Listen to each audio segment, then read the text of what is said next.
কৃষ্ণ মন্ডলীগণ, দূর দূরান্ত থেকে আগত কৃষ্ণ মহাপ্রভুর পার্শ্বদগণ, হে আমার অমৃত পিপাসু, আমার মহাপ্রভুর যুগল চরণ সেবক, আপনারা মহাপ্রভুর প্রেম পিপাসা নিয়ে যারা আগত সাধুগুরু বৈষ্ণব মন্ডলীগণ, সভাকর শ্রীপাদ বলতে আমি কোটি কোটি ধন্যবাদ জ্ঞাপন করছি। আবার আপনাদের মতো সাধুগুরু বৈষ্ণবগণদের চরণগুলি যে আবার পাবো, সেটা কিন্তু আমাদের পরম ভাগ্য। কেন পাবো বলছি, একটু আগে আমার বড় ভাই মিন্টু দা আপনাদের কাছে বলে গিয়েছেন একটা ভাইরাসের কথা, করোনা। একটা সময় তো ভাবছিলাম যে বোধহয় আর ভগবান, এই যে আমরা পাপীদের কারণে বোধহয় আর ভক্তের সঙ্গে আমাদের মিশামিশিটা হবে না। কিন্তু মহাপ্রভুর কৃপা, রাধারানীর করুণা, গোবিন্দের কৃপায় আবার আমরা সবাই মিলিত হয়ে এক ভক্ত আরেক ভক্তকে আলিঙ্গন দিচ্ছি, চরণগুলি দিচ্ছি। আসতে বাজাও, কালকের কথা মনে নাই? আবার মিন্টুদা একটা পদে বলে গেলে নদীবাসে মিল হলো পদতলে তাল, পদের তলে তাল থাকবে, উপরে নয়। যন্ত্রের বাহাদুরি দেখানোর প্রয়োজন নেই, চাউটা কম রাখো। ভক্তগণ, সাধুগুরু বৈষ্ণব মন্ডলীগণ, কৃষ্ণ কথা বলার মতো যোগ্যতা আমার নাই। আপনারা ভালোবাসেন, কৃপা করেছেন, করুণা করেছেন, কীর্তন দাতা উনার চরণে ঠাই দিয়ে উনার অঙ্গনে আমাকে দাঁড় করিয়েছেন। আপনাদের কাছে সাধু কথা, কৃষ্ণ কথা, গৌর কথা, রাধারানীর কথা বলবো। আমি বলবো না, সে বলাবে, আমি বলবো। আপনারা গোপীনগরীর গোপীগণ, সেই লীলা কথাগুলো আপনারা আপনাদের নববিধা ভক্তি, সর্বোত্তম ভক্তি যেটা শ্রবণ করে আপনারা সেই লীলাটা হৃদয় দ্বারা দর্শন করে আপনারা এই গোপীনগরের এই আমার ভক্ত প্রবর, আমার দাদার নামটা কি, আমার গৌরাঙ্গ দাদার বাড়িতে বসে আপনাদের আমার ভগবানের দেওয়া দান করা গঙ্গা এবং যমুনা, এই যে দুটা নদী, এই নদী দ্বারা এক ফুটো করে নয়নের জল মহাপ্রভুর চরণে দিয়ে যান। তাতে কি হবে জানেন? তাতে আমার যে দাদারা কীর্তনের এই যে কীর্তন দান করার জন্য, কি দেখো মাসিমা, আস্তে আস্তে কথা বলে যাবো, আস্তে। কীর্তন যারা দান করছেন ওনাদের কীর্তনটা পূর্ণ হয়ে যাবে। আপনার হৃদয়ের মধ্যে যে একটা বাঁধ পড়েছে, সেই বাঁধটা কেটে যাবে, ভেঙে যাবে। কৃষ্ণ প্রেম, চৈতন্য প্রেম, বৈরাগ্য প্রেম আপনার দেহের মধ্যে উত্তোলিত হবে। আর ওই প্রেম যদি একবার আপনার হৃদয়ের মাঝে একবার যদি আমার রাধারানীর করুণা, আমার মহাপ্রভুর করুণা যদি এই কৃষ্ণ প্রেম, চৈতন্য প্রেম আপনার দেহের মধ্যে একবার প্রবাহিত হয়ে যায়, ওই প্রেম জন্মে জন্মান্তরে।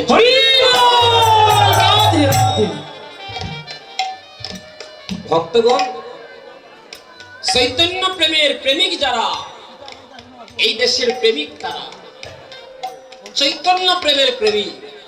তাই তো আমার মহাপ্রভু কলিতে আসলেন, কলিতে আসিয়া উনার যে প্রেমের ভান্ডার, সেই ভান্ডারের মধ্যে ছিল আমার রাধারানীর মাদনাক্য মহাভাবের প্রেম। উনি যে ভান্ডারটা নিয়ে এসেছেন, আমার মহাপ্রভু যে ভান্ডারটা নিয়ে এসেছেন কিন্তু মাদনাক্য মহাভাবের শিরোমণি প্রেমময়ী রাধারানীর কাছ থেকে নিয়ে এসেছে। মাদনাক্য মহাভাব মহাপ্রভুর অঙ্গে ধারণ করেছে, অঙ্গে ধারণ করে উনি এই কলিতে এসেছে।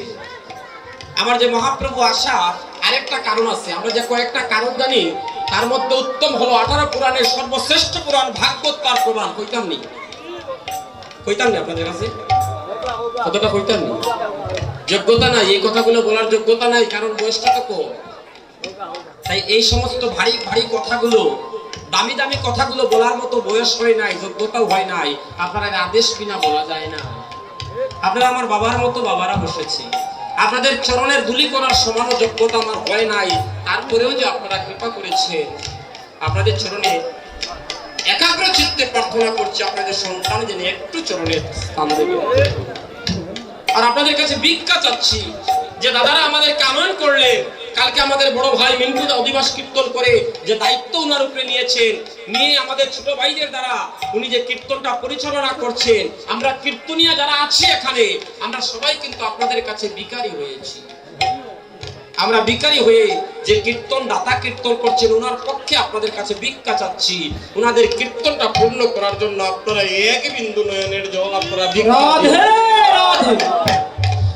যদি কোনো কীর্তনে ভক্ত নয়ন জল না দেয় ওই কীর্তন কখনোই পূর্ণ হয় না, সেটা হয়ে যায় অভিমানের কীর্তন, প্রেমের কীর্তন হয় না। আর যখনই আমার সাধুগুরু বৈষ্ণবগণ নিতাই গৌর বলে দুটি বাহু তুলে যারা নয়নের জল দিতে পারে, আমার মহাপ্রভু আর থাকতে পারে না, আর পারে না তার ভক্তদের আসিয়া আলিঙ্গন দান করে। হরিবল। ভক্তগণ, ভক্ত যখন কাঁদে আমার ভগবানও কাঁদে। আমার ভগবান বলেছে আমার ভক্ত যদি আমার জন্য এক বিন্দু নয়নের জল দেয়, আমি আমার ভক্তের জন্য 10 বিন্দু নয়নের জল দেব। আমি তো বলি 18 পুরাণের সর্বশ্রেষ্ঠ পুরাণ হচ্ছে ভাগবত। ভাগবত প্রমাণ দিল কি জানি, একদিন গোবিন্দ বলবো, কথাগুলো বলবো, আবার অনুমতি চাচ্ছি। একদিন গোবিন্দ রাধারানীর কাছে যাচ্ছে, আস্তে আস্তে কথা বলবেন না। হঠাৎ করে মণিকচিত একটা দেওয়াল দেখতে পেলেন। আমরা তো আয়না দিয়ে দেখি না মুখ, আর ওই সময় মণির মধ্যে মুখ দেখতেন। মণিকচিত দেওয়াল দেখে দেওয়ালের মধ্যে নিজের প্রতিচ্ছবি,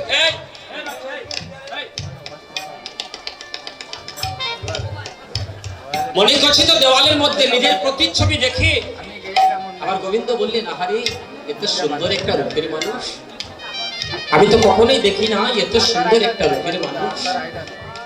ভগবান নিজের নিজের প্রতিচ্ছবি নিজেই দেখে অভিভূত, আহা এত সুন্দর রূপের মানুষ, ওই মানুষটাকে যদি একটিবার আমার বক্ষে জড়িয়ে ধরতে পারতাম। এই ভাব নেত্রে, এই ভাব নিয়ে আমার গোবিন্দ নিজের প্রতিচ্ছবিকে ধরতে যাচ্ছেন, যখন পিছন থেকে টান দিয়ে ধরেছেন বিশ্বকা। দাঁড়াও গোবিন্দ, কোথায় যাচ্ছ? দাঁড়াও, কোথায় যাচ্ছ? কৃষ্ণ বলে, বিশ্বকা এই দেখো না, এত সুন্দর একটা রূপের মানুষ, যে মানুষটাকে দেখে আমি অভিভূত হয়ে গিয়েছি, ওই মানুষটাকে একটিবার আমার বুকের মধ্যে জড়িয়ে ধরবো বলে আমার বড় বাসনা জেগেছে। বিশ্বকা বলে, কৃষ্ণ ওই মানুষটাকে তুমি 1000 বার চেষ্টা করলেও ধরতে পারবে না, কারণ ওই মানুষটা একজনের কাছে জন্মে জন্মান্তরের জন্য বাধা পড়েছে, আর সেই জন হচ্ছে এই বৃন্দাবনের রাজরানী প্রেমময়ী রাধা। ওই রাধারানী যদি করুণা করে তোমাকে দান না করে, তাহলে ওই রূপের মানুষটাকে তুমি ধরতে পারবে না। রাধারানী, কৃষ্ণ কাঁদতে কাঁদতে রাধারানীর কাছে গিয়ে জোর হস্তে দাঁড়িয়েছে। রাধারানী, রাধে, মনে বড় বাসনা নিয়ে তোমার কাছে এসেছি, তোমার কাছে জীবনে যা চেয়েছি তুমি হাসি মুখে আমাকে দিয়েছো, কখনোই কোনো কিছু থেকে বঞ্চিত করো নাই, এমন কোনো বস্তু তুমি আমাকে এই জগতে দাও নাই, এমন কোনো বিষয় এখনো নাই, তুমি সব দিয়েছো। রাধারানী, তোমার কাছে একটা প্রেম চাই, একটা মানুষকে আমি চাই, যে মানুষটা তোমার কাছে জন্মে জন্মান্তরের জন্য নাকি বাধা পড়েছে। আসার পথে মণিকচিত দেওয়ালের মধ্যে এত সুন্দর একটা রূপের মানুষকে দেখলাম, ওই মানুষটাকে তুমি একটু সময়ের জন্য, ক্ষণিকক্ষণের জন্য তুমি আমার কাছে দাও, এই মানুষটাকে আমি আমার বুকের মধ্যে একটিবার জড়িয়ে ধরব। রাধারানী বললেন, কৃষ্ণ আমি যদি তোমাকে দেই, তুমি 1000 বার চেষ্টা করলে ওই মানুষটাকে ধরতে পারবে না, তার কারণ ওই মানুষটা পূর্ণ বিষয়, তুমিও পূর্ণ বিষয়, বিষয় হয়ে কখনো বিষয়কে ধরা,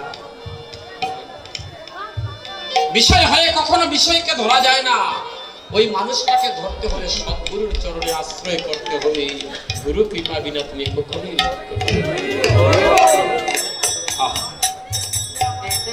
কৃষ্ণ বলে, রাধারানী আর বিলম্ব কেন? তোমাকে আমার গুরু বানিয়ে, তোমার প্রেমকে আমার মাথার শিরোমণি করে, তোমার প্রেমের ডালি মাথায় নিয়ে, প্রেমময়ী রাধারানী তোমার চরণে আমি আশ্রয় নিলাম ওই রূপের মানুষটাকে ধরবার জন্য। রাধারানী, আগত কলিযুগে তোমার প্রেমটাই আমি আমার হৃদয় মাঝে ধরে আমি কেঁদে কেঁদে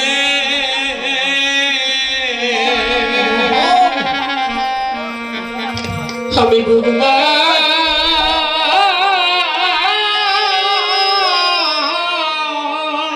সব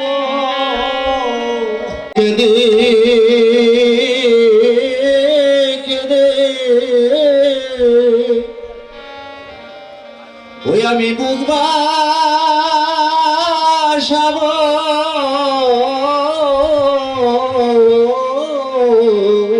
আমি কেঁদে কেঁদে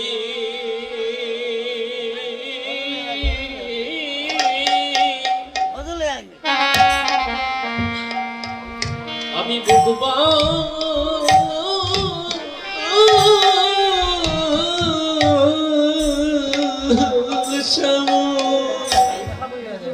ওই আমি কেঁদে কেঁদে ওই আমি বুক বাসাবো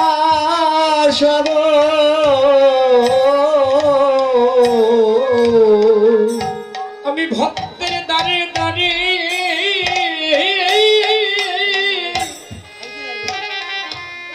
তোমার প্রেমে বিলাপ হইব।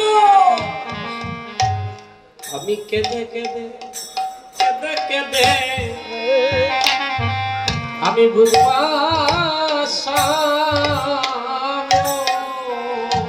ওই আমি ভক্তের দ্বারে দ্বারে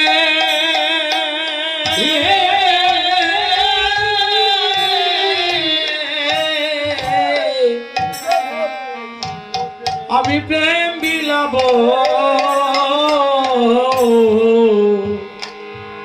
আমি কেঁদে কেঁদে ওই আমি প্রেম বিলাবো। রাধারানী শুধু আমি কাঁদবো না, আমি নিজে কাঁদবো আর জগৎ কাঁদাবো। ওই আমি নিজে কাঁদিব আর জগৎ কাঁদাবো। আমি নিজেও কাঁদবো আর জগৎ কাঁদাবো। আমি নিজে কাঁদিব ওর জগৎ কাঁদাবো। তোমার প্রেমের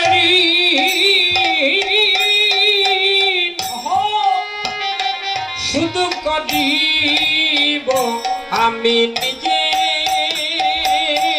কাঁদাবো, জগৎ কাঁদাবো। ওই আমি প্রেমে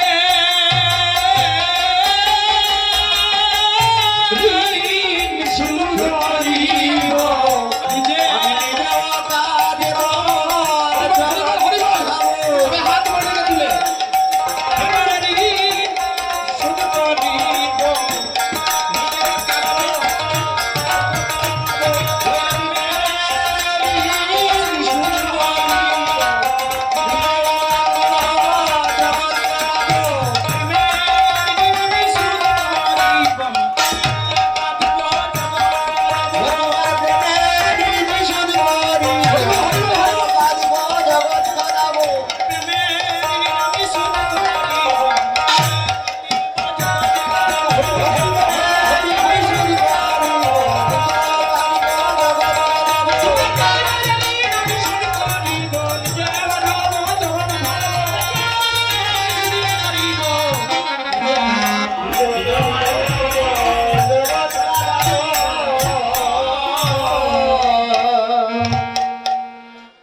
কষ্ট পাবেন না তো একটা কথা বলি, কেন জানি একটা জিনিস কম মনে হচ্ছে। সব দিচ্ছেন, একটা জিনিস কম দিচ্ছেন আপনারা। বয়ে বলবো না নির্বয়ে বলবো, একটা জিনিস কম কি জানেন আপনারা? প্রেম ধ্বনিটা হাত উপর দিকে তুলে প্রাণের আবেগে করছেন। আমার মায়েরা উলুর ধ্বনি করছে না, বারবার দেখাচ্ছে হাত তুলে হরিবলের ধ্বনি করবে। ও বাবা, অন্ধ ব্রজবাসী প্রত্যেক দিন বৃন্দাবনের দ্বারে যায় আরতি দর্শন করতে।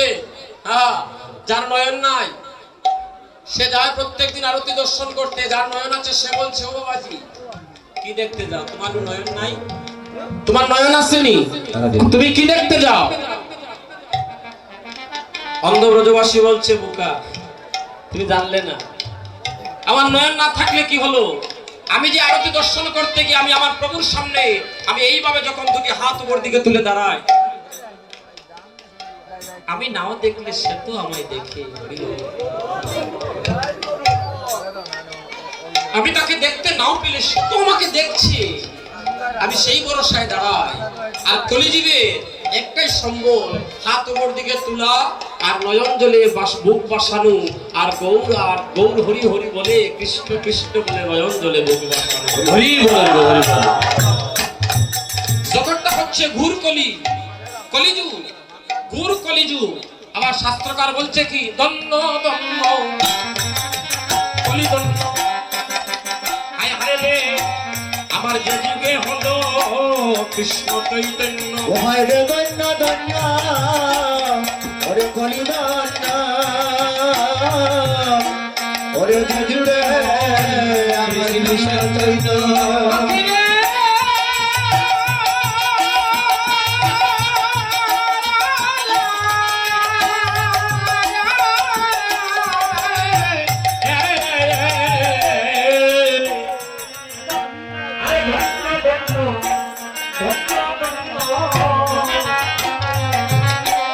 এই কলিদন্ন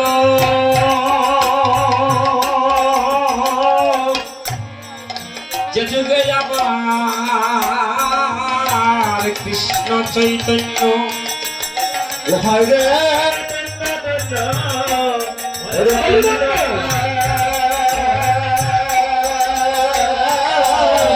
ওরে জুড়ে আমার কৃষ্ণ চৈতন্য। আরে নামে প্রেমে জগৎ বাসাইলা। ও হায় রে মাশাআল্লাহ। আরে কেউ তো বাকি রইল না রে। ও হায় রে কেউ তো বাকি ওরে কেউ তো বাকি রইল না রে। ওরে নামে প্রেমে জগৎ বাসাইলা রে। কেউ তো বাকি রইল না রে। ওরে নামে প্রেমে জগৎ বাসাইলা রে।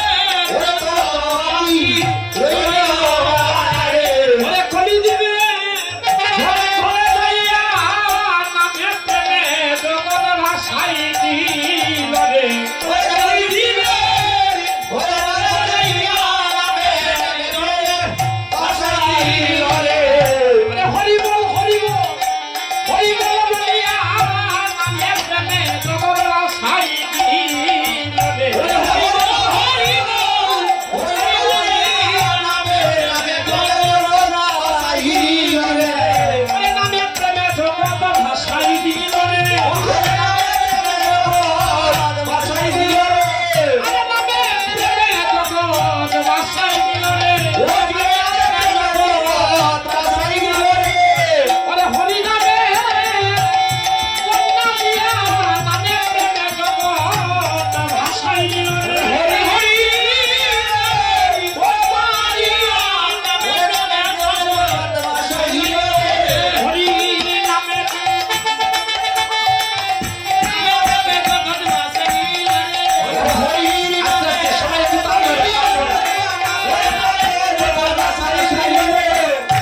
বাবা, তালি দিয়ে দেহের মধ্যে থেকে পাপ প্রবিপক্ষীকে আমরা দূর করতে হবে, না হলে এই যে আমাদের মধ্যে একটা জড়তা চলে এসেছে, উলুধ্বনি দিতে ইচ্ছা হচ্ছে না, হরিবলের ধ্বনি দিতে ইচ্ছা হচ্ছে না।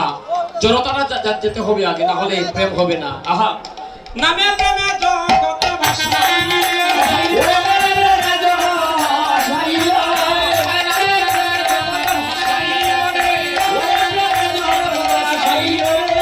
হরি নামে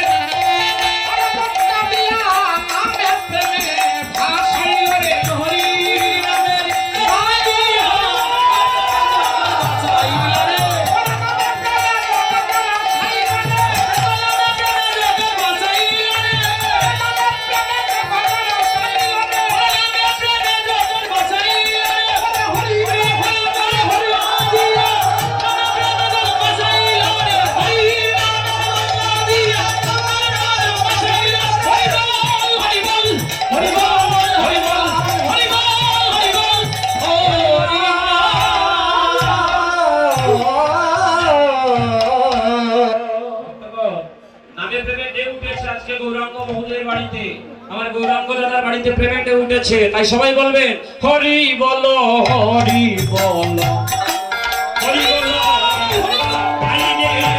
হরি বলো হরি বলো হরি বলো ভাই রে। হরি বল হরি বল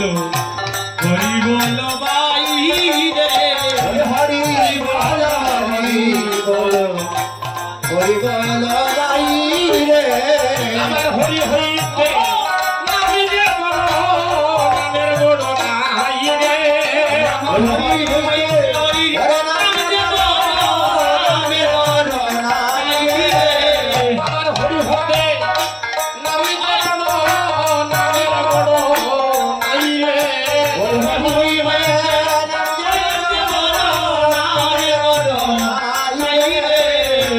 হরি বল হরি বল হরি বল ভাই রে। হরি বল হরি বল হরি বল ভাই রে কথাটা বুঝে যায়? বুঝতে পারছেন তো বাবা? গানের মধ্যে বলছে হরি বলো হরি বলো হরি বলো ভাই রে, আমার হরি হতে নাম যে বড় নামের বড় নাই রে। কেউ বললেন আমার হতে আমার নাম বড়, নাম হইতে আমার প্রসাদ বড়, আর তাহা হইতে আমার ভক্তগণ বড়।